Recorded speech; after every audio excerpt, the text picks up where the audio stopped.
शांति 10 अगस्त 2023 प्रातः मुरली ओम शांति। बाप दादा मधुबन। बाबा ने सुनाया, मीठे बच्चे, बाबा कहते जब तुम बाप की गोद में आते हो तो ये दुनिया ही ख़त्म हो जाती है। बाबा कहते मीठे बच्चे, जब तुम बाप की गोद में आते हो तो ये दुनिया ही ख़त्म हो जाती है। तुम्हारा अगला जन्म नई दुनिया में होता है। इसलिए कहावत है, आप मुए मर गई दुनिया। प्रश्न बाबा ने किया, किस एक रस्म के आधार पर बाप के अवतरण को सिद्ध कर सकते हो? किस एक रस्म के आधार पर बाप के अवतरण को सिद्ध कर सकते हो? उत्तर में बाबा ने बताया, भारत में हर वर्ष पितृ खिलाने की रस्म चली आई है। किसी ब्राह्मण में आत्मा को बुलाते हैं, फिर उनसे बातें करते हैं, उसकी आस पूछते हैं। अब शरीर तो आता नहीं, आत्मा ही आती है। ये भी ड्रामा में नूद है। बाबा ने कहा ये भी ड्रामा में नूद है। जैसे आत्मा प्रवेश कर सकती है, वैसे ही परमात्मा का भी अवतरण होता है। शरीर तो चला गया, अब किसको बुलाते? आत्मा को। तो जैसे आत्मा प्रवेश कर सकती है, ऐसे परमात्मा भी बाबा ने कहा प्रवेश कर सकते हैं। ये तुम बच्चे सिद्ध कर समझा सकते हो कि तय मरना तेरी गली में और जीना तेरी गली में। मर भी गए तो चर्चा होगा गली गली में। ओम शांति। ये भी गायन है इस समय का, जो फिर भक्ति मार्ग में चला आता है। इस समय जब कि तुम बाप के पास जीते जी मरते हो तो बरोबर सारी दुनिया ही खत्म हो जाती है। बाबा कहते, अज्ञान काल में मनुष्य मरते हैं तो इस ही दुनिया में जन्म लेते हैं। दुनिया कायम है। कहावत है, आप मरे मर गई दुनिया। परंतु बाबा ने कहा, परंतु उनके मरने से दुनिया का विनाश तो नहीं हो सकता। इस ही दुनिया में फिर जन्म लेना पड़ता है। तुम मरेंगे तो ये दुनिया भी खत्म हो जाएगी। तुम जानते हो हम फिर नई दुनिया में आएंगे। ये सिर्फ तुम ब्राह्मण ही जानते हो, और कोई इस रहस्य को ना जानता है, ना किसी को बतला सकते हैं। ईश्वर का बच्चा होने से हमको सतयुग का बर्थ राइट मिलता है। स्वर्ग की बादशाही मिलती है, नरक खत्म हो जाता है। बाबा कहते ये मायावी संसार खत्म हो जाता है। इसमें कोई मेहनत नहीं है, सिर्फ बाप को याद करना है। मनुष्य जब कोई मरते हैं तब उसको कहते हैं, क्या कहते हैं? राम राम कहो। पिछाड़ी में उठाते समय कहते हैं राम नाम सत्य है। तो क्या पहले से राम नाम झूठ था? इसका क्या अर्थ है? वास्तव में जितना समय तुमने उस परमात्मा राम को याद किया वही सत्य है। बाकी तो इस दुनिया में कुछ भी किया वह सब झूठ है। इसलिए अर्थी को उठाते समय जरूर कहेंगे राम नाम सत्य, और सत्य बोलो गत्य, अर्थात सच बोला उसी से हमारी सदगति हुई। ये भगवान को ही कहते हैं राम नाम सत्य है, अर्थात परम पिता परमात्मा जो सत्य है उसका ही नाम लेना चाहिए। बाकी तो सब झूठ ही झूठ है।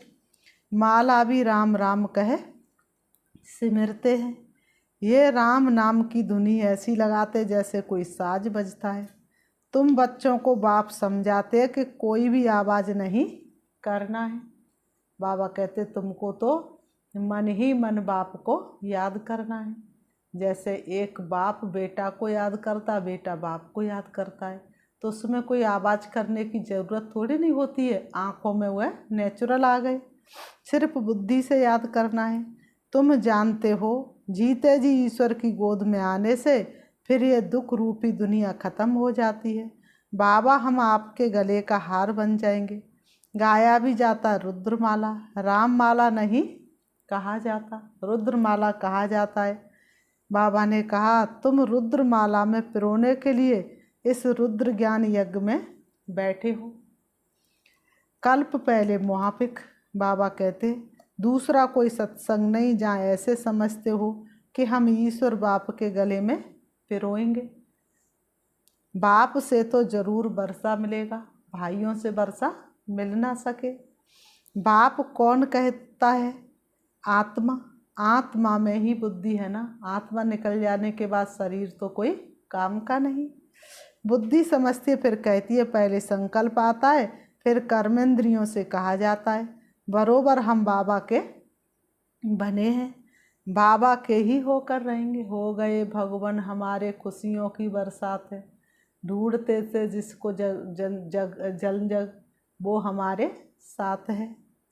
इस अंतिम जन्म में गॉड फादर कहते हैं ना, फिर पूछो तुम्हारे में गॉड फादर की नॉलेज है? तो कहेंगे गॉड तो सर्वव्यापी है।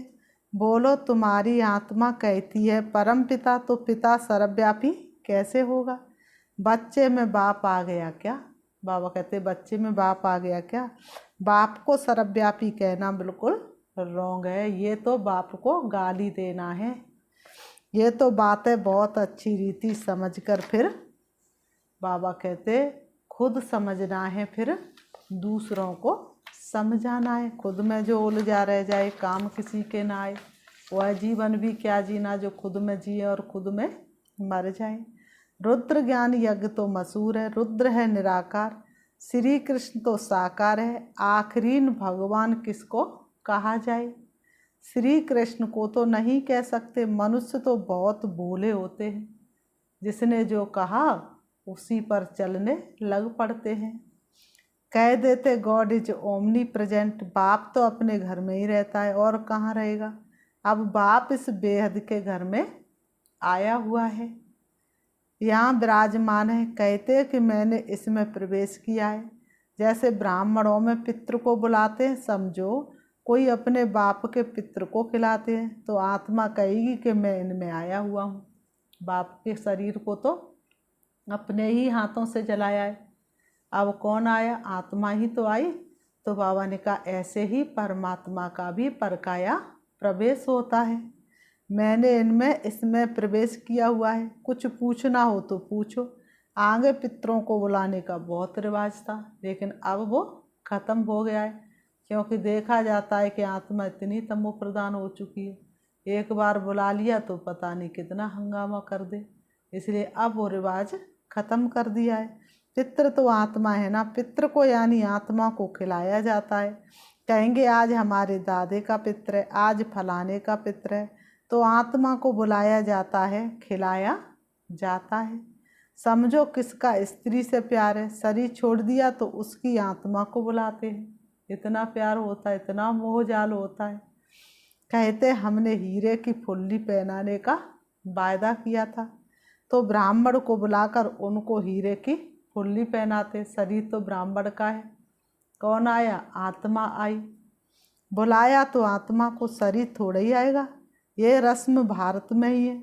जैसे तुम सूक्ष्म वतन में जाते हो, कोई मर गया, उनका भोग लगाते हो, तो सूक्ष्म वतन में वो आत्मा आती है। ये है बिल्कुल, बाबा ने कहा ये बातें कैसी हैं? ये बातें हैं बिल्कुल नई। तो बाबा कहते इनको कोई सुने तो उन्हें बंडर लगे। जब तक बाबा ने कहा कोई अच्छी रीति समझ ना जाए, तब तक मनुष्यों को संशय पड़ता है कि ये क्या करते हैं। ब्राह्मणों की रस्म रिवाज देखो कैसी है, सभी मंदिरों आदि में भोग लगाते हैं, पितृ को भोग लगाते हैं। गुरु नानक की आत्मा को भोग लगाया, अब वह कहाँ है ये समझ नहीं सकते। गुरु नानक की आत्मा को सबने पुकारा, गुरु नानक की आत्मा को सबने भोग खिलाया, अब वो कहाँ है ये तो किसी को पता नहीं। तुम तो जानते हो जिन्होंने धर्म स्थापन किया हुआ है वह सब यहाँ हैं। जैसे बाबा कहते मैं तो ब्राह्मण धर्म स्थापन करता हूँ, ये तो पतित पावन है। पावन आत्मा ही आकर धर्म स्थापन करती है, परंतु सतो प्रधान आत्मा को फिर सतो रजो तमो में आना ही है। इस समय सभी आत्माएं कैसी हैं? कब्र दाखिल हैं। इसलिए महाभारत के युद्ध में क्या दिखाते, गीता में क्या दिखाते? अर्जुन को जब मोह उत्पन्न हुआ तो श्री कृष्ण ने कहा कि हे अर्जुन ये सब मरे पड़े हैं, धनुष उठाओ, बाढ़ चढ़ाओ। बाबा तो है ही पतित पावन, वह कभी कब्र दाखिल नहीं होते, ना पतित होते और ना ही कब्र दाखिल होते हैं। मनुष्य को पतित पावन नहीं कहेंगे। पतित पावन माना सारी दुनिया का पतित पावन। पतित दुनिया को पावन बनाने वाला एक बाप के सिवाय कोई हो नहीं सकता। वह तो आते हैं अपने अपने धर्म स्थापन करने। क्रिश्चियन धर्म का सारा सिजरा वहाँ है। पहले क्राइस्ट आया, फिर उनके पिछाड़ी सब आते रहेंगे। पहले क्राइस्ट आया परम धाम से, फिर उनके पीछे आते रहे। एक बार क्रिश्चियन का नाम सुना, बस क्राइस्ट बन गए। वृद्धि को पाते रहेंगे। बाबा ने कहा सब वृद्धि को पाते रहेंगे। वह कोई पतित को पावन नहीं बनाते। नंबरवार उनों की संख्या आती है। पतित पावन तो इस समय चाहिए जबकि सभी कब्र दाखिल हो जाते हैं। सबको पावन बनाने वाला एक वही बाप है। ये तुम समझते बरोबर इस समय सारी दुनिया जड़ जड़ीभूत है। बनन ट्री का मिसाल देते हैं। बहुत बड़ा झाड़ है, उसका फाउंडेशन सड़ा हुआ है, बाकी टाल टालियाँ सारी खड़ी हैं। ये भी झाड़ है। देवी देवता धर्म का जो फाउंडेशन है उनकी जड़ एकदम कट गई है, बाकी सब है। बीज हो तो फिर से स्थापन करे ना। बाप कहते हैं मैं फिर से आकर स्थापना कराता हूँ। ब्रह्मा द्वारा स्थापना, शंकर द्वारा विनाश। बरोबर अनेक धर्मों का विनाश हुआ था। महाभारत लड़ाई के समय जो राजयोग सीखे उनकी फिर राजधानी स्थापन हो गई।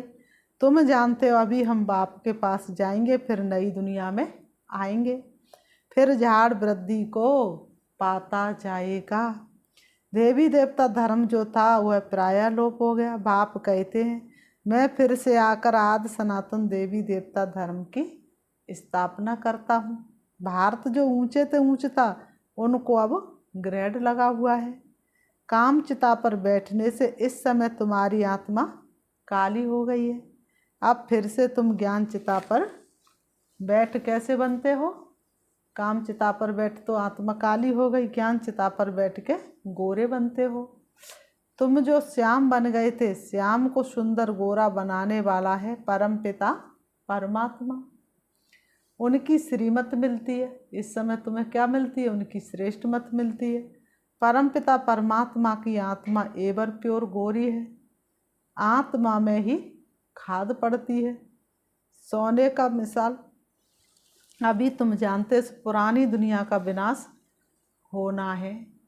ये सारी पुरानी दुनिया का विनाश होना, सभी का मौत है। वास्तव में सबका मौत सामने खड़ा है। फिर तुमको कहने वाला कोई नहीं रहेगा कि राम राम कहो। इतना महाकाल कहते ना, महाकाल आया तो महाकाल तो आ चुका, बस जाने की देरी है। इसलिए जाने से पहले कुछ पुरुषार्थ कर अपना भाग्य जमा कर लो। अब देखो नेहरू मरा तो उनकी राख को सब जगह गिराया। समझा अच्छी खाद मिलेगी, झाड़ में कीड़ा आदि पड़ जाता है तो उसमें राख डालते। अभी इस सारी पृथ्वी को कितनी राख मिलेगी? कोई किसी को जलाने वाला होगा ही नहीं, तो सारे शरीरों की खाद बन जाएगी। इसलिए कहते हैं मेरे देश की धरती सोना उगले, उगले हीरे मोती। तो कब उगलेगी? सतयुग में। तो बाबा ने कहा बड़े बड़े सन्यासी महात्मा मरते तो उन्हों की राख ऐसे नहीं डालते हैं। सबसे उत्तम है सन्यासी। अभी तो कितने मरेंगे, कितनी खाद मिलेगी? तो क्यों नहीं सृष्टि फर्स्ट क्लास अनाज आद देगी। सतयुग में सब हरे भरे सब्ज होते हैं। इस समय तो देखो सब क्रोधित है। प्रकृति के 5 तत्व इतने तमोप्रधान हैं। मनुष्यों ने ही तो तमोप्रधान किए हैं ना, तो उनको भी बहुत तेज गुस्सा आ रहा है। इस सृष्टि को नया बनाने में टाइम लगता है। तुम सूक्ष्म वतन में जाते हो, कितने बड़े बड़े फल तुमको दिखाते हैं, सूबी रस पिलाते हैं। तुम विचार करो कितनी खाद मिलेगी। मैंने कहा तुम विचार करो इस धरती को कितनी खाद मिलेगी। सो भी खास भारत को, वहाँ कितनी अच्छी अच्छी चीज़ें निकलेंगी नई दुनिया के लिए। खाद पड़कर सारी दुनिया नई हो जाएगी। सूक्ष्म वतन में बैकुंठ का सूबी रस तुमको पिलाते हैं। बगीचे आदि का साक्षात्कार कराते हैं। बच्चों ने साक्षात्कार किया है, सूबी रस पी कर आते हैं। प्रिंस प्रिंसेस बगीचे से फल ले आते थे। अब सूक्ष्म वतन में तो बगीचा हो ना सके, लेकिन साक्षात्कार कराएंगे तो बाबा सूक्ष्म वतन में ना। बाबा कहते जब जरूर बैकुंठ में गए होंगे, एक एक को साक्षात्कार नहीं कराएंगे, जो निमित्त बनते हैं उनको साक्षात्कार कराते हैं। बाबा ने कहा हो सकता है अगर तुम याद में रहेंगे, बाबा के बच्चे बनकर रहेंगे, तो पिछाड़ी में तुमको भी साक्षात्कार होगा। ये तो पहले गौशाला बननी थी, भट्टी में पकना था तो बहुत आ गए, एक साथ 4 से भाई बहन आ गए। भट्टी में पकना था, आदि रतन थे, घर बार छोड़ करके आ गए। कोई तो संभालेगा ना यज्ञ को, कोई तो त्याग करेगा ना, कोई तो बलिदान देने वाला आगे बढ़ेगा ना। बच्चों को समझाया, सिर्फ कोई को लिटरेचर देने से समझ नहीं सकेंगे, समझाने वाला टीचर जरूर चाहिए। टीचर सेकंड में समझाएगा, ये तुम्हारा बाबा, ये दादा है, ये बेहद का बाप, स्वर्ग का रचयिता। सिर्फ कोई को लिटरेचर दिया तो देखकर फेंक देंगे, कुछ भी समझेंगे नहीं। इतना जरूर समझाना है कि बाप आया है, ये डिडोरा पिटवाना तुम्हारा फर्ज है। बाबा कहते इस डिडोरे को पिटवाने का तुम्हारा फर्ज है। बरोबर यादव कौरव भी हैं, महावारी लड़ाई भी सामने खड़ी है, जरूर राजयोग सिखलाने वाला भी होगा, जरूर स्वर्ग की स्थापना भी होगी। एक धर्म की स्थापना अनेक धर्मों का विनाश होगा। तुम जानते हम नर से नारायण और नारी से लक्ष्मी बनते हैं, ये है हमारी एम ऑब्जेक्ट। मनुष्य से देवता किए करत न लागी बार। देवता सिर्फ सूर्यवंशी को कहा जाता, चंद्रवंशी को क्षत्रिय कहा जाता है। पहले तो देवता बनना चाहिए ना, नापास होने से क्षत्रिय हो जाते तो बाप कहते हैं। मीठे मीठे सिकीलते बच्चे, कितने ढेर सिकीलते बच्चे, देखो किसका बच्चा गुम हो जाता है, 6-8 मास के बाद आकर मिलता है तो कितना प्यार से आकर मिलेगा, बाप को कितनी खुशी होगी। ये बाप भी कहते हैं, लाडले सिकीलते बच्चे, तुम 5000 वर्ष के बाद आकर मिले हो। शिव बाबा कहते मीठे लाडले सिकीलते बच्चों, तुम 5000 वर्ष आकर मिले हो। लाडले बच्चे तुम बिछुड़ गए थे, अब फिर आकर मिले हो। बेहद का बाप लेने के लिए आया है। Deity world sovereignty is your god fatherly birth right. बाबा तुमको बेहद की बादशाही देने आया है, ये है हेवनली गॉड फादर। कहते तुम बच्चों के लिए कितनी बड़ी सौगात लाई है, परंतु इतना लायक बनना है, श्रीमत पर चलना है। मम्मा बाबा कहकर फिर अगर भूल जाए या फारकती दे तो गले का हार नहीं बनेंगे। मम्मा बाबा कहा, भूल गए, फारकती दे दी, चले गए दर छोड़ के, तो फिर गले का हार कैसे बनेंगे। बच्चों को कितना प्यार किया जाता है, बाप को सिर पर, बाप बच्चों को क्या करते हैं, सिर पर रखते हैं। बाबा कहते बेहद के बाप को कितने बच्चे, बाबा कितना ऊंच माथे पर चढ़ाते, पाँव में जो गिरे हुए हैं उन्हों को माथे पर चढ़ाते हैं, तो कितना खुशी में रहना चाहिए और श्रीमत पर चलना चाहिए। एक की श्रीमत पर चलना है, अपनी मनमत पर चला तो ये मरा। श्रीमत पर चलेंगे तो श्रेष्ठ से श्रेष्ठ मनुष्य अर्थात देवता बनेंगे। बाबा पूछते हैं ना कि कितने नंबर में पास होंगे। बाप भी कहते सूर्यवंशी बनो तो मम्मा बाबा को फॉलो करना पड़े, आप समान सुदर्शन चक्रधारी बनाना है। शिव बाबा के आगे ले आते तो बाबा पूछते कितनों को आप समान बनाया है। कितने मज़े की बात है, तुम ही समझ सकते हो, नया कोई बिल्कुल ही नहीं समझ सकेगा कि ये कोई मनुष्य से देवता बनने की कॉलेज है।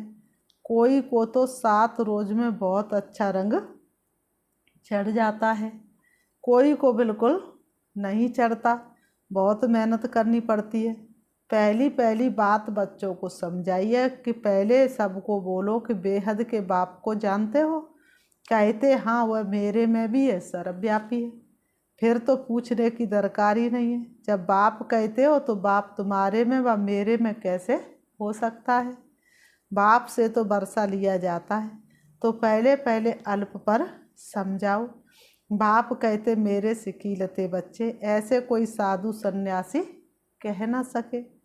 तुम जानते हो बरोबर हम शिव बाबा के सिकीलते बच्चे हैं। 5000 वर्ष के बाद फिर आकर मिले हैं स्वर्ग का वर्षा लेने के लिए। जानते हो हम ही स्वर्ग के मालिक थे, फिर हम ही बनते हैं।